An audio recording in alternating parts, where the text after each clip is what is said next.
Hello and welcome to my YouTube channel M K study. इस video में हम बात करने वाले हैं संसद के महत्वपूर्ण प्रश्न के बारे में। तो इसमें मैं पॉलिटी के एमसीक्यू कवर कर रहा हूं। पिछली जो प्रीवियस वीडियो डाली है मैंने, उसमें राष्ट्रपति और उपराष्ट्रपति से रिलेटेड एमसीक्यू मैंने इन्वॉल्व किए हैं। उसमें अप्रोक्स 70 to 80 एमसीक्यू उसमें मैंने कवर किए हैं। तो अगर आपने वीडियो नहीं देखी है तो उन वीडियो को देखें। और संसद के जो इसमें एमसीक्यू मैं स्टार्ट कर रहा हूँ, उसका ये पार्ट 1 है। तो बढ़ते हैं इस वीडियो के पहले क्वेश्चन में। तो आपको जिस क्वेश्चन का आंसर का अगर पता होता है तो उसको कमेंट बॉक्स में पॉज करके वीडियो को आंसर दे दिया करो और चेक किया करो कि आंसर आपने सही दिया है कि गलत दिया है। तो इसका पहला क्वेश्चन है, भारत सरकार की संसदीय प्रणाली जो है वो कहाँ से ली गई है। तो पहला ऑप्शन है अमेरिका के संविधान से, या रूसी संविधान से, या ब्रिटिश संविधान से, या फिर स्विस संविधान से। तो अमेरिका के संविधान से जो प्रणाली ली गई है तो वो तो एक उपराष्ट्रपति का पद जो होता है, वाइस प्रेसिडेंट का, और न्यायालय व्यवस्था और न्यायपालिका, ये ली गई है हमारी अमेरिका के संविधान से। और जो ब्रिटेन के संविधान से ली गई है, ब्रिटेन के संविधान से ली गई है हमारी संसदीय प्रणाली। तो संसदीय प्रणाली का जो करेक्ट आंसर हो जाएगा वो हो जाएगा हमारे पास ब्रिटिश संविधान। नेक्स्ट क्वेश्चन, लोकसभा द्वारा पारित धन विधेयक राज्यसभा में कब पारित मान लिया जाता है। तो राज्यसभा से कब पारित मान लिया जाता है, अगर जो मान लिया कोई भी बिल है वो लोकसभा से पारित हो गया और राज्यसभा के पास गया और राज्यसभा ने अगर उसको कितने दिन तक होल्ड पर रखा या उस पर कोई जवाब नहीं दिया तो वो ऑटोमेटिकली पास माना जाता है। ऑप्शन नंबर 1 है 10 दिन या 20 दिन या 14 डेज या फिर 30 डेज। तो इसका आंसर हो जाएगा ऑप्शन नंबर बी 14 डेज। तो 14 दिन तक अगर जो राज्यसभा में कोई बिल जाता है और राज्यसभा से उसका कोई फीडबैक नहीं मिलता या उस पर कोई जवाब नहीं देती राज्यसभा, तो वो ऑटोमेटिकली पास माना जाता है। या फिर 14 दिन से पहले अगर राज्यसभा उसको मना कर देती है या उसको नकार देती है तो वो बिल पारित नहीं होता है। पर अगर 14 दिन से ज़्यादा हो जाते हैं तो वो मान लिया जाता है कि ये बिल पास हो गया है राज्यसभा से। नेक्स्ट क्वेश्चन है, राज्यसभा द्वारा लोकसभा का धन विधेयक। तो लोकसभा का जो धन विधेयक होता है, अगर राज्यसभा में कितने दिन तक नहीं लौटाया गया तो वो पारित मान लिया जाता है। मैंने अभी बताया है, पिछले क्वेश्चन भी यही था, एज इट इज़ बस घुमा के क्वेश्चन कर दिया है। तो 14 डेज इसका करेक्ट आंसर हो जाएगा। अब संसद के दोनों सत्र, संसद के जब भी 2 सत्र बुलाए जाते हैं तो उनमें मैक्सिमम टाइम पीरियड कितना होना चाहिए, टाइम इंटरवल कितना होना चाहिए। तो 6 महीने से ज़्यादा टाइम नहीं होना चाहिए उनकी दोनों बैठक को बुलाने का या दोनों सत्रों को बुलाने का। एक सत्र को के 6 महीने मैक्सिमम हो सकते हैं, उसके बाद दूसरा सत्र बुलाया जाना चाहिए, अदरवाइज़ वो मान्य नहीं होता है। तो मैक्सिमम टाइम जो होता है वो 6 मास होता है या 6 महीने होता है। राज्यसभा को भंग करने का अधिकार, तो देखो एक बात एकदम अपने दिमाग में बिठा लो कि राज्यसभा को भंग करने का अधिकार ना तो किसी के पास होता है और ना ही राज्यसभा कभी भंग होती है। तो इसका आंसर हो जाएगा हमारे पास कोई नहीं। तो राज्यसभा कभी भंग नहीं होती। नेक्स्ट क्वेश्चन है, राज्यसभा के सदस्य की न्यूनतम आयु कितनी होती है। तो राज्यसभा का जो भी मेंबर होगा उसकी मिनिमम एज 30 ईयर होनी चाहिए। अब जैसे मान लिया कोई भी राज्यसभा का मेंबर है और वो राज्यसभा का सदस्य है तो उसकी मिनिमम एज 30 ईयर होनी ही चाहिए। अगर हम लोकसभा की बात कर लें तो लोकसभा की होती है 25। तो ये होगी हमारे पास लोकसभा और ये होगी हमारे पास राज्यसभा। तो राज्यसभा की जो होती है 30 वर्ष और लोकसभा की होती है मिनिमम एज 25 ईयर्स।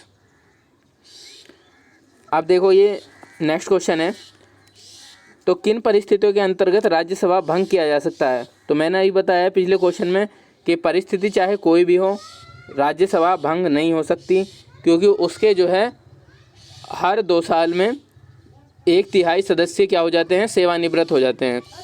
तो इसके फिर भी ऑप्शन पढ़ लेते हैं हम। जब देश में वित्तीय आपातकाल घोषित हो, तो वित्तीय आपातकाल घोषित हो या नहीं हो, राज्यसभा भंग नहीं होती। तो इसका ऑप्शन नंबर डी हो जाएगा, उपयुक्त में से कोई नहीं। नेक्स्ट क्वेश्चन है, निम्नलिखित में से किसके संबंध में राज्यसभा को लोकसभा की अपेक्षाकृत अधिक अधिकार प्राप्त हैं। तो राज्यसभा यहाँ पर एक्स्ट्रा पावरफुल हो जाती है अकॉर्डिंग टू लोकसभा। तो लोकसभा जैसे कि लोअर हाउस है और अपर हाउस जो हमारे पास राज्यसभा है, राज्यसभा क्या है, अपर हाउस है, और लोकसभा क्या है, लोअर हाउस है। तो उच्च सदन जो है राज्यसभा और लोकसभा जो है वो निम्न सदन है। तो यहाँ पर किस जगह या किस क्षेत्र में जो राज्यसभा है वो लोकसभा की अपेक्षा ज़्यादा पावरफुल होती है? तो ऑप्शन नंबर सी, क्योंकि धन विधेयक भी लोकसभा पारित करते हैं और धनेतर विधेयक भी, और संविधान में संशोधन जब करते हैं तो भी दोनों सदन का पारित होना इम्पोर्टेंट है। तो यहाँ पर ऑप्शन नंबर सी जो हो जाएगा ये करेक्ट आंसर हो जाएगा। नई अखिल भारतीय सेवाओं का गठन जब भी होता है उसमें महत्वपूर्ण रोल प्ले करती है राज्यसभा। राज्यसभा को भंग किया जाता है। अब यहाँ पर कंफ्यूज होकर के कोई 6 वर्ष नहीं लगा देना कि क्योंकि उनके सदस्यों का जो कार्यकाल होता है वो 6 साल होता है, हर 2 साल में वो सेवानिवृत्त होते हैं। तो इसका आंसर भी मैंने बताया है कि राज्यसभा कभी भंग नहीं होती, तो उपयुक्त में से कोई नहीं। ऑप्शन नंबर डी इसका राइट आंसर होगा। संसद के दोनों सदनों में से किसी धनेतर विधेयक संबंधी असहमति होने पर, तो किसी भी मान लिया कोई भी बिल आया है और किसी भी सदन में अगर कोई विधेयक आया है और उसने उसको असहमति दे दी, मतलब उसको पारित नहीं किया, उसको पास नहीं किया, तो क्या वो विधेयक रद्द हो जाएगा या फिर राष्ट्रपति के हस्ताक्षर से उस बिल का कानून बनाया जा सकता है कि उसमें राष्ट्रपति की मंजूरी मिल जाए और वो फिर से चालू हो जाएगा। राष्ट्रपति बिल पर विचार करने हेतु दोनों सदनों की संयुक्त बैठक बुलाएगा या फिर राष्ट्रपति दोनों सदनों से पुनर्विचार के लिए कह सकता है। तो मान लिया कोई बिल आया और उच्च सदन या निम्न सदन ने उसको नकार दिया, उसको मना कर दिया कि हम इसको पास नहीं करेंगे, तो किसी भी उसमें अगर असहमति हो गई तो उस केस में क्या होता है? तो उस केस में जो है राष्ट्रपति क्या करता है, बिल पर पुनर्विचार करने हैं तो दोनों की एक साथ बैठक बुलाता है, और जब भी दोनों की संयुक्त बैठक बुलाई जाती है वहाँ पर जो अध्यक्षता करते हैं वो लोकसभा के अध्यक्ष करते हैं। लोकसभा के अध्यक्ष जो होंगे, लोकसभा अध्यक्ष, वो उस संयुक्त बैठक की अध्यक्षता करते हैं। तो इसका जो आंसर हो जाएगा ऑप्शन नंबर सी, राष्ट्रपति क्या करेंगे, बिल पर विचार करने हैं तो दोनों की संयुक्त बैठक बुलाएंगे। अब निम्नलिखित में से क्या सही नहीं है? इस चीज़ को हमें बहुत अच्छे से पढ़ना चाहिए कि नहीं पूछा है इसमें, क्योंकि मान लिया अगर इसमें हाँ पूछता तो आपका तो पहला ऑप्शन भी सही हो जाता कि राज्यसभा के निर्वाचन के लिए न्यूनतम आयु 30 वर्ष होती है, मैंने अभी बताया है, और लोकसभा के लिए निर्वाचन के लिए 25 वर्ष। अब राज्य विधानसभा, तो राज्य की जो विधानसभा होती है उसमें निर्वाचन के लिए व्यक्ति की आयु 21 वर्ष आवश्यक होना पूरी है। तो ये ऑप्शन जो है ये गलत है। तो विधानसभा में निर्वाचन के लिए 21 वर्ष आवश्यक होना जरूरी नहीं है कि उसकी 21 वर्ष आयु पूरी हो, और ऑप्शन नंबर डी भी हमारा सही है। तो ऑप्शन नंबर डी भी सही है, बी भी सही है और ए भी सही है, पर क्वेश्चन के अकॉर्डिंग जो है इसका आंसर सी होगा। नेक्स्ट, संसद की निम्नोक्त समितियों में से किस में राज्यसभा का कोई सदस्य नहीं होता? तो राज्यसभा का किस में कोई भी सदस्य नहीं होता, जिसमें सिर्फ लोकसभा के सदस्य ही रोल प्ले करते हैं। तो इसमें ऑप्शन नंबर बी हो जाएगा हमारे पास, आकलन समिति। भारतीय संसद की संयुक्त सत्र की अध्यक्षता कौन करता है? तो मैंने अभी पीछे क्वेश्चन में बताया है कि जब भी संयुक्त सत्र बुलाया जाता है तो उसकी अध्यक्षता जो करते हैं लोकसभा का अध्यक्ष करते हैं।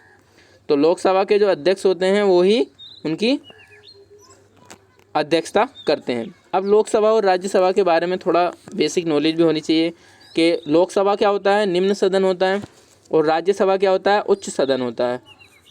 राज्यसभा उच्च सदन और लोकसभा निम्न सदन। लोअर हाउस भी बोलते हैं लोकसभा को और अपर हाउस बोलते हैं राज्यसभा को। अब राज्यसभा और लोकसभा के बारे में एक बात और ध्यान होनी चाहिए कि इसमें जो मैक्सिमम मेंबर हो सकते हैं राज्यसभा में जो मैक्सिमम मेंबर होंगे वो 250 हो सकते हैं। 250 मैक्सिमम मेंबर हो सकते हैं राज्यसभा में, और लोकसभा में 552। तो 552 हो सकते हैं लोकसभा में और 250 हो सकते हैं राज्यसभा में। प्रेजेंट टाइम पर जो है राज्यसभा में इस समय 245 मतलब 245 मेंबर इलेक्टेड है, मतलब कि 245 मेंबर इस समय प्रेजेंट टाइम में राज्यसभा में है। उनमें से 229 जो है वो राज्य क्षेत्र से है, और जो 4 मेंबर है वो यूनियन टेरिटरी से है। ये क्वेश्चन आते हैं। और जो 12 मेंबर हैं वो कोई भी जो एंग्लो इंडियन होते हैं, किसी भी विधि के ज्ञाता या खेल आदि में ख्याति प्राप्त करके जो भी विशेष आदमी होते हैं उनको राष्ट्रपति नॉमिनेट करते हैं। तो ये 12 मेंबर वे हैं। तो इनको कुल मिला करके हुए हैं हमारे पास 245। तो ये थे हमारे पास राज्यसभा के। और लोकसभा में मैंने बताए हैं, लोकसभा में इस समय 545 मेंबर हैं। तो 545 मेंबर इस समय लोकसभा में हैं। कितने में से? 552 में से। और लोकसभा में जो राष्ट्रपति हैं वो कितने सदस्यों को मनोनीत करते हैं? 2 सदस्यों को। 2 सदस्यों को लोकसभा में और 12 सदस्यों को राज्यसभा में। तो ये थी आपकी आज की वीडियो। अच्छा, तो भाई सब्सक्राइब और कमेंट और शेयर और लाइक करके ज़रूर बताओ कि वीडियो कैसी लगी। Thank you.